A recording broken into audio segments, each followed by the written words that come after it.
I am Dr. Rajendra Prasad. I am currently working as Director Medical Education and Professor and Head Department of Pulmonary Medicine, ERA's LUCNOW Medical College and Hospital, Lucknow.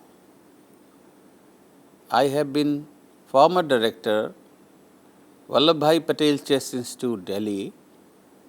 I have also been former Director, UP Rural Institute of Medical Sciences, SAIFAI, which is now Medical University. And then before that, I have worked for nearly 3.5 decades in KG Medical University. I headed the department for about 15 years, Department of Pulmonary Medicine. You must have heard or gone through my lectures. This is the third in series of MDR TB. The first I spoke how much is the problem of MDR or XDR TB. Then how drug resistant TB, especially the MDR and XDR TB, is diagnosed. And today I will be discussing with you how to do the treatment of these drug resistant. When we talk of a drug resistant TB, my objective would be that number of anti-TB drugs required to make on a good regimen, especially for MDR and XDR TB.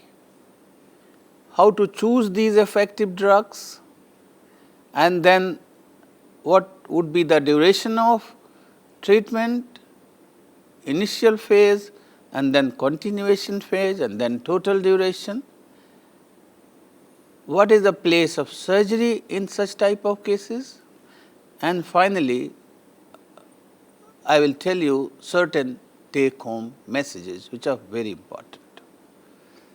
Idea is that if you listen this lecture, that everybody should able to give sound management to every case of drug resistant TB, especially the MDR and XDR TB. Let me define again what are the types of drug resistant TB. Drug resistance TB can be monoresistance. When we talk of a monoresistance, resistance to one primary line of drug, and isoniazid is the most common, followed by streptomycin, because these two drugs have been used previously for a very long time. Then comes to polydrug resistance, when there is a more than one drug resistance of primary line of drug other than MDR TB. Then third comes MDR TB, means drug resistance to at least isoniazid and rifampicin with or without other drugs. Then comes XDR TB, means MDR TB, means resistance to INH and rifampicin plus one of the fluoroquinolones and resistance to one of the second line injectable. So, MDR TB and with fluoroquinolone and second line injectable resistance will be called as XDR TB. And people are now talking also a total drug resistance, where probably every drug has become resistant. So, with this little background knowledge, how to treat these drug resistant TB. Now, as I said, before I go to the MDR and XDR TB, the common mono and polydrug resistance is isoniazid and isoniazid or streptomycin. These are the two very common primary drug resistance. And there is still, when we talk of isoniazid drug resistance, which is the most common, is still the literature is not very clear what should be the best treatment for isoniazid resistant TB. But whatever studies are available, they have shown that if we are using 4 drug therapy, means standard short course chemotherapy comprising of isoniazid, ethambutol, rifampicin and paragenamide, then probably the results successful outcome is very good. It may be little less as compared to the pan sensitive type of a TB cases, but well, one can remove isoniazid out of it, then another drugs like fluoroquinolones or something has to be added, but literature is still very silent, it is not clear how mono-INH drug resistance should be treated. In my own personal experience, if I get such type of mono or poly drug resistance, usually I treat by 4 or 5 drug regimen, and duration also I keep little more. Instead of 6 months, I go for 9 months to 12 months, and what I have experienced in last 4 decades, most of the patients got very good outcome. So, this is how should be approached to a mono or poly drug resistance. I think one more lecture we will take in detail about mono and poly drug resistant tuberculosis, but this lecture is mainly meant for MDR and XDR TB. Now, as far as management of MDR and XDR TB patients are concerned, there has been many guidelines. Guidelines of American Thoracic Society started from 1965, then BTS, British Thoracic Guidelines, then WHO guidelines, which is very popular and started from 1997. It was revised in 2003 and update, then this was further revised in 2006. 2006 guideline was updated in 8, 2011, 2014 and latest update has come in 2016.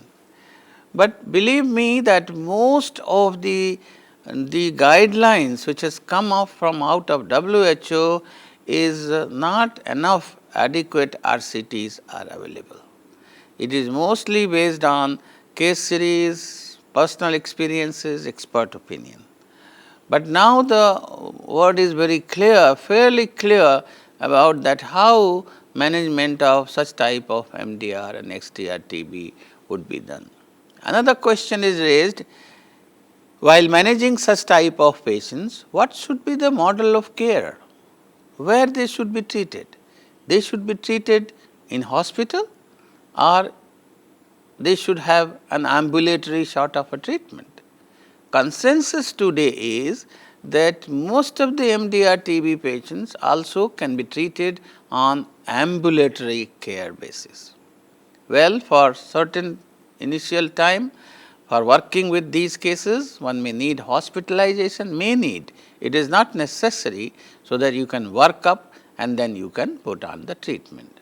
Especially hospitalization in drug resistant TB is usually may be required when patient is sick, patient is very serious or some emergency is there like pneumothorax, like massive hemoptysis, then some may. Otherwise, most of the patients of drug resistant TB, especially MDR and XDR TB, they are treated on ambulatory care basis.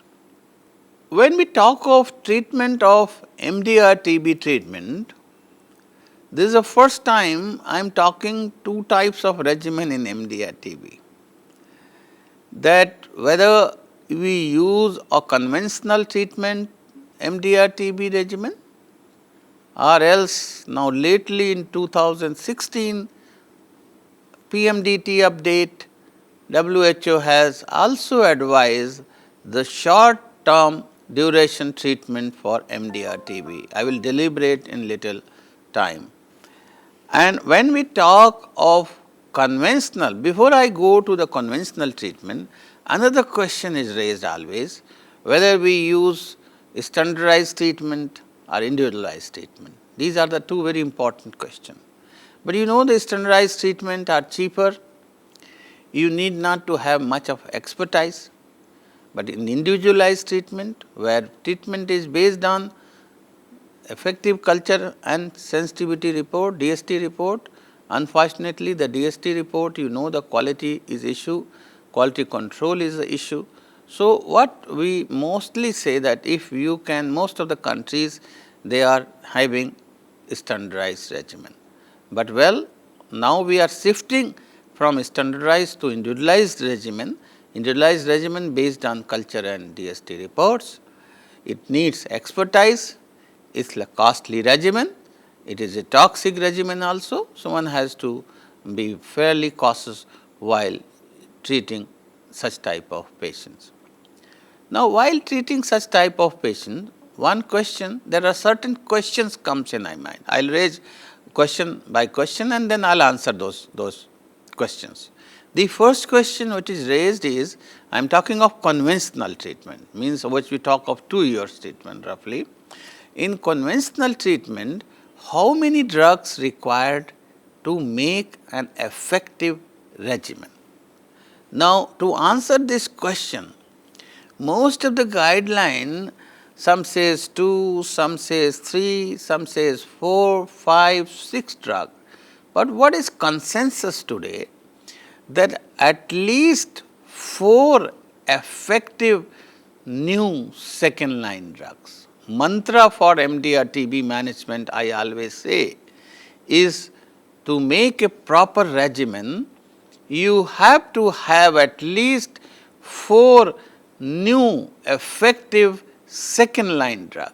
That mantra probably everybody who is treating such type of patient has to remember. If resistance to multiple drugs and previous use of multiple drugs have been there, even you may have to use more than 5 drugs. So, Mool mantra, main theme is today is at least 4 new drugs. The next question comes, which drugs to use? Now, this question is answered by making dividing these drugs, anti-TB drugs, into the 5 groups. Now, you must have heard till 2016 that there were 5 groups, and these grouping of drugs have been made based on 2 issues. One is based on their efficacy, means group 1 drug is most effective, group 5 drug is the least effective. That was the conventionally thought process.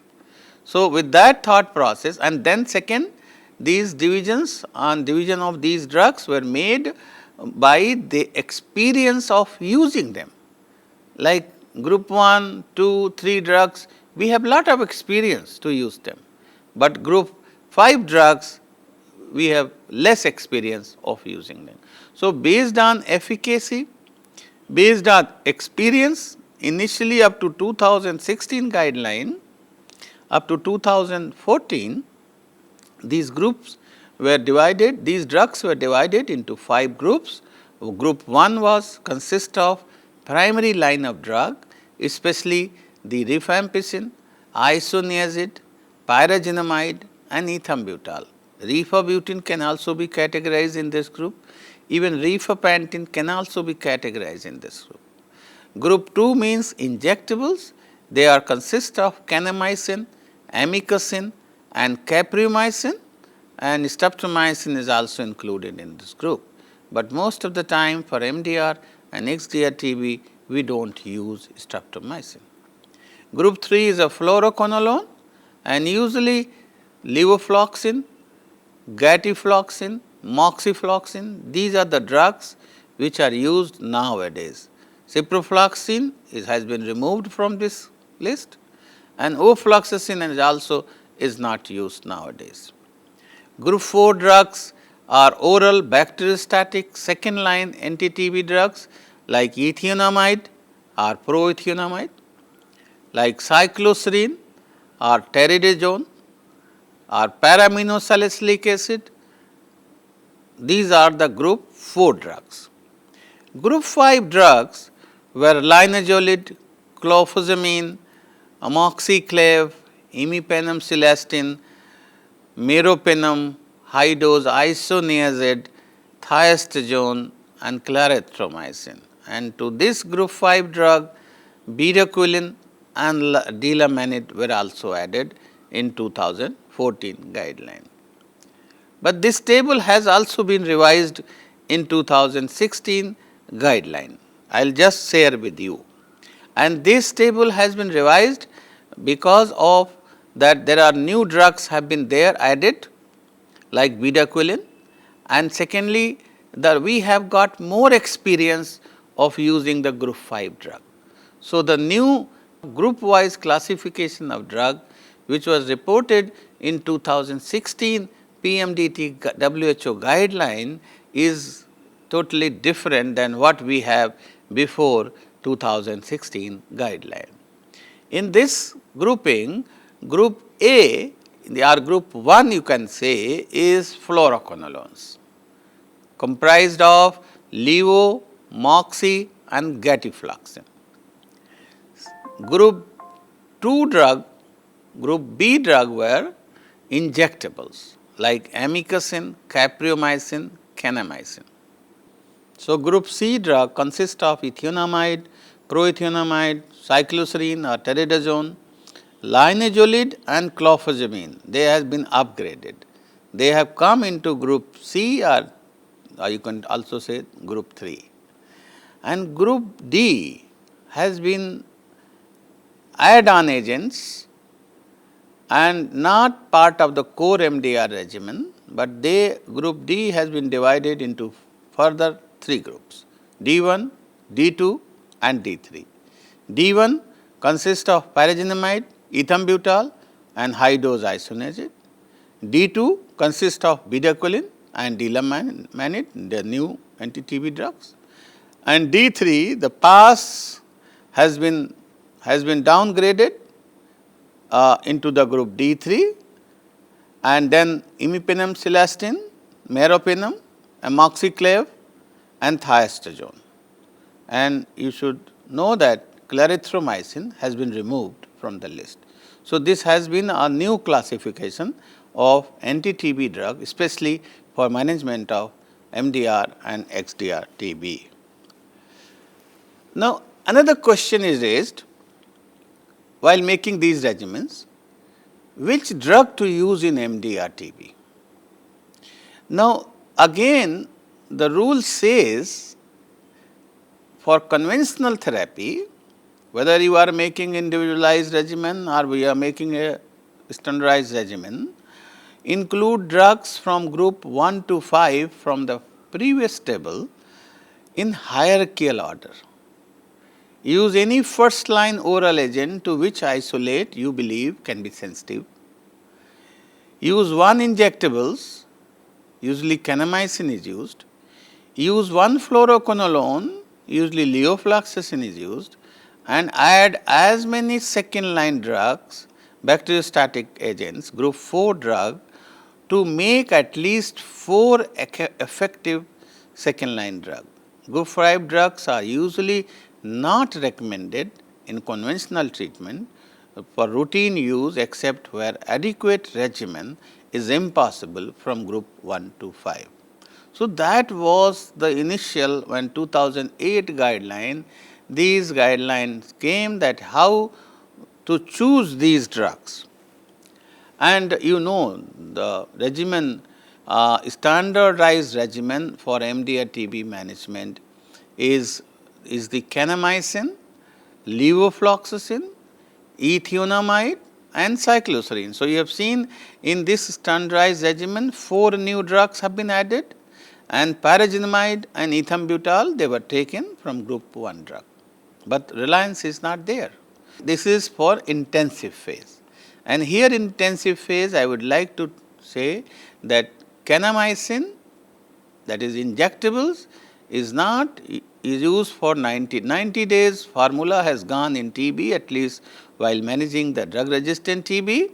It's when you start kanamycin in intensive phase, it is 6 to 9, minimum of 8 months of kanamycin. And then in a continuation phase, you remove kanamycin and you remove pyrazinamide. So, in continuation phase, you will use levofloxacin, ethionamide, cycloserine and ethambutol. This is how you make an effective standardized regimen for MDR-TB. PAS is a substitute drug for any bactericidal like kanamycin, levofloxacin, ethionamide or pyrazinamide, or two bacteriostatic drug like cycloserine and ethambutol in case of adverse drug reaction. So, PAS can be used as a substitute drug.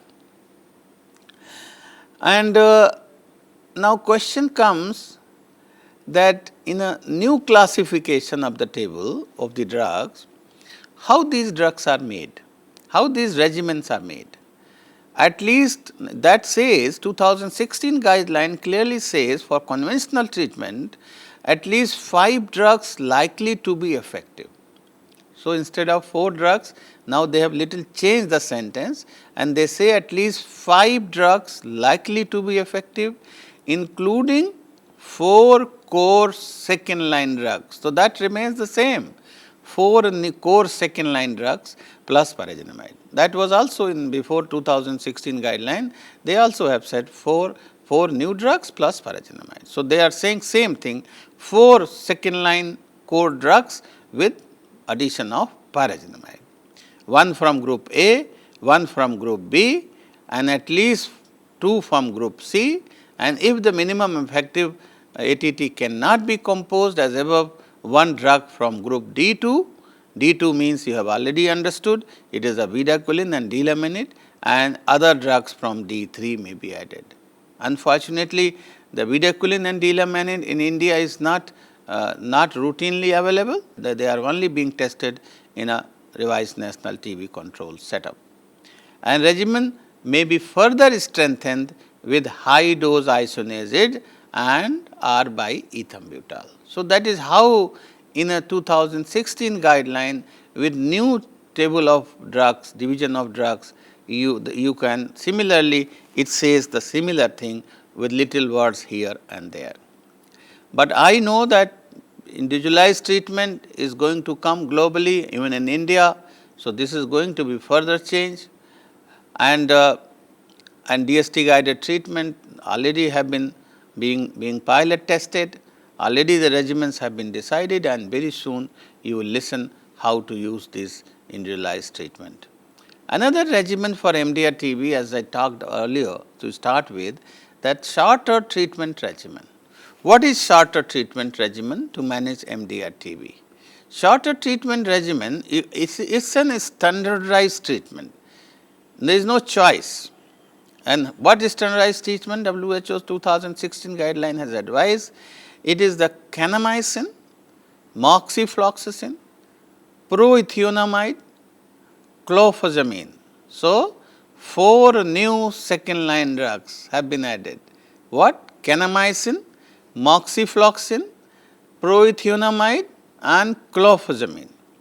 And then 2 more drugs like pyrazinamide and high dose ionage. So, making 6 drugs in the intensive phase, and it is for 4 to 6 months time. And in continuation phase, you remove kanamycin and then you continue with moxifloxacin, with clofazimine and with pyrazinamide and ethambutol. This is 2016 guideline.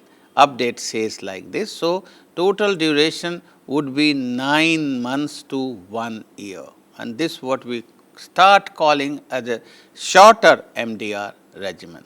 Let me revise again: kanamycin, moxifloxacin, proethionamide, clofazimine, pyrazinamide, high dose ionage and ethambutol. This is in intensive phase, and in continuation phase 5 months of moxifloxacin, clofazimine, pyrazinamide and ethambutol. And many countries has already using this type of, most popular country has been Bangladesh, where it has started. Now, it has been used in many more countries. And so, how to choose between shorter regimen and the conventional MDR regimen, that is the question. When you have got 2 choices today, how to use them. And for short term regimen, the patient must be a new case of MDR TB or rifampicin resistant TB. He should not have used second line drug in the past, and pregnancy, extrapulmonary disease, other things might be excluded. So, very simple cases of MDR TB, one may try a shorter regimen. If something is otherwise, one has to go for the conventional regimen. You know, the doses of these drugs have been divided weight wise, 3 weight bands, 16 to 25, 26 to 45 and 46 to 70 kg weight band. Depending upon that, the dose of anti-TB drugs differ, and pyridoxine is usually also given for every regimen. Now, question is XDR-TB. How to treat XDR-TB? To treat XDR-TB, again use drugs from group 2, 1 to 5 in hierarchical order, previous grouping. Use any first line oral agent to which isolate is sensitive. Use one injectable, here capromycin is used. Use one latter generation fluoroquinolone, usually moxifloxacin is used. Add as many as group 4 agents which has not been used extensively, and use 2 or more drugs from group 5. So, XDR-TB patient is a difficult patient and more number of drugs are required, and this is the standardized regimen in India for treat XDR-TB patients. In intensive phase, 6 to 12 months of the capromycin, PAS, moxifloxacin, high dose INH, clofazimine, linezolid, amoxiclav.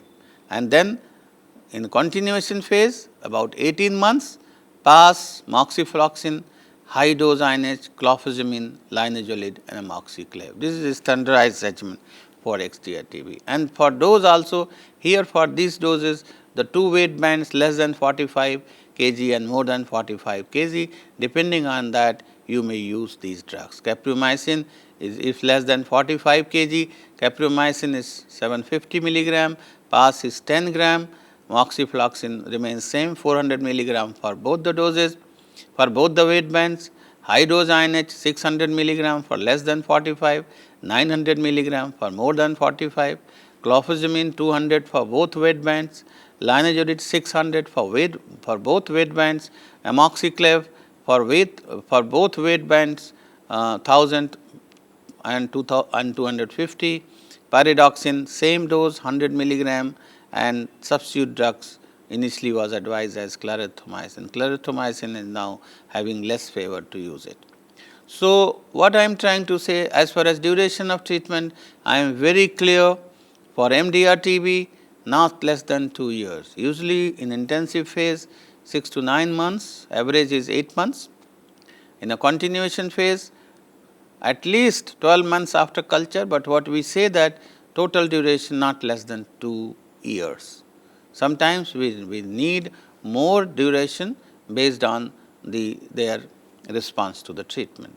XDR-TB injectables might be extended for 12 months instead of 8 months, and total duration may extend for another 24 to 30. What I am trying to say, this duration is very prolonged, it is a very difficult treatment, and what further help is required, you have to practice DOTS, you have to ensure adherence, because I know this is the last thing which stands between their life and death. So, most probably to make patient adherence, DOTS is the best policy.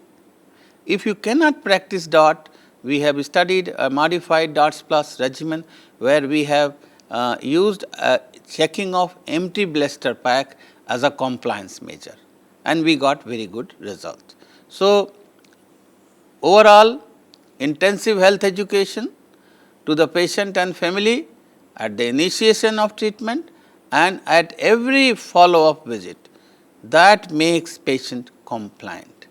Encourage every patient not to stop the treatment, as it is the last, as I said earlier also, it is last that lies between patient and death. So, a word about role of surgery. Now, surgery basic principles remain the same. If disease is localized, if the bacteria is very difficult to treat, then you must think of surgery. Especially earlier phase, when patient has given at least 2 months of prior treatment, and then you think that he is fit for surgery, you can think of surgery. But unfortunately, what I am trying to say in this country, India, most of the patients of drug-resistant TB, especially an MDR and XDR TB, they come with a very extensive disease, bilateral disease. So, in many of them, it is not possible. And one thing more, not that you did surgery, you removed that particular lobe, a particular lung, that is over. So, you have to continue the treatment for full duration of therapy. That is about place of surgery in how you do a follow-up of MDR and XDR TB patients. Follow-up is done by smear and by culture, both. Ideally, it should be done by both. But if the culture is not possible, you can do with smear, sputum smear, and X-ray and clinical. All the three you have to combine. But usually in a PMDT program, 10, 11 cultures, initially smear and cultures are done at the month 3, 4, 5, 6, 7. So, every month in the intensive phase, and then every 3 months in a continuation phase. Monthly weight for first 6 months and then 3 monthly, chest X-ray every 6 months, and physician's evaluation every month for. So, this is how you follow. But for private sector, when patients are being treated, I have already said we have tried modified DARTS plus, especially for the private sector, where we say that smear examination can be done monthly during IP and then quarterly during CP. Culture examination we have reduced from 10 to 11 to 5, means at 4 months, which is very essential, at 6 months, at 12 months, at 18 months and 24 months of the treatment.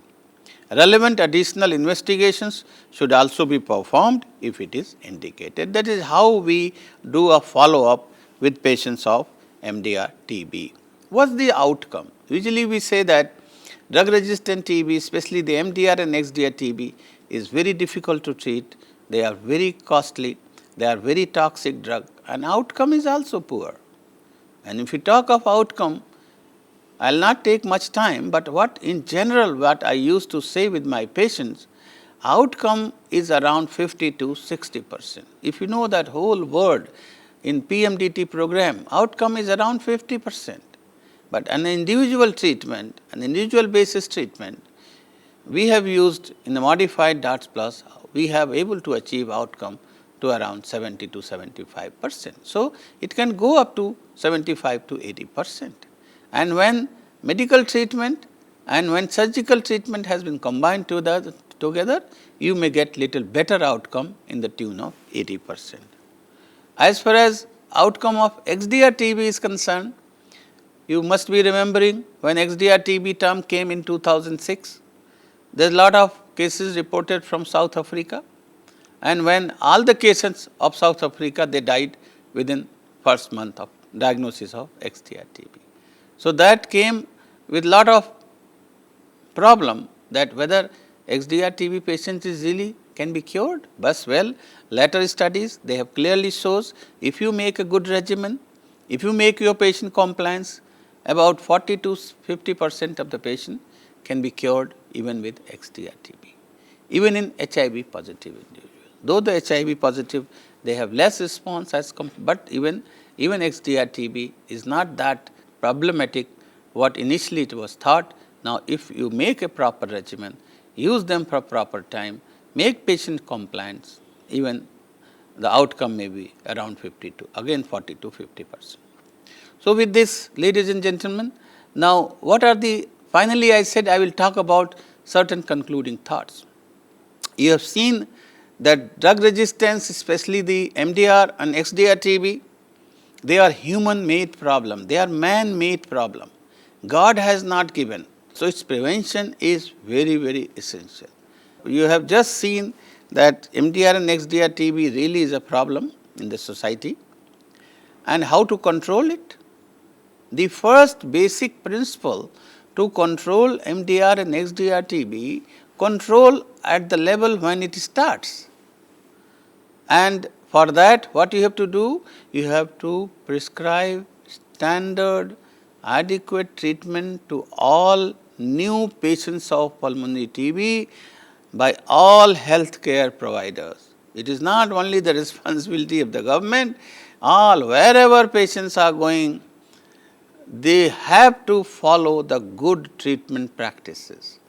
As I said in the beginning that TB to me is 100% curable. So, if you can give good regimen for new cases, where is the question of drug resistant tuberculosis? And anyhow, as you have seen, there is lot of drug resistant TB. So, what you can do? Whenever you treat MDR and XDR TB, there must be a proper regimen, must be effective drugs used, must ensure compliance of the regimen. If these things are taken care of, even I have said you, the outcome may range from 50 to 75%. So, ladies and gentlemen, with these few thoughts, I thank you very much for very patient listening.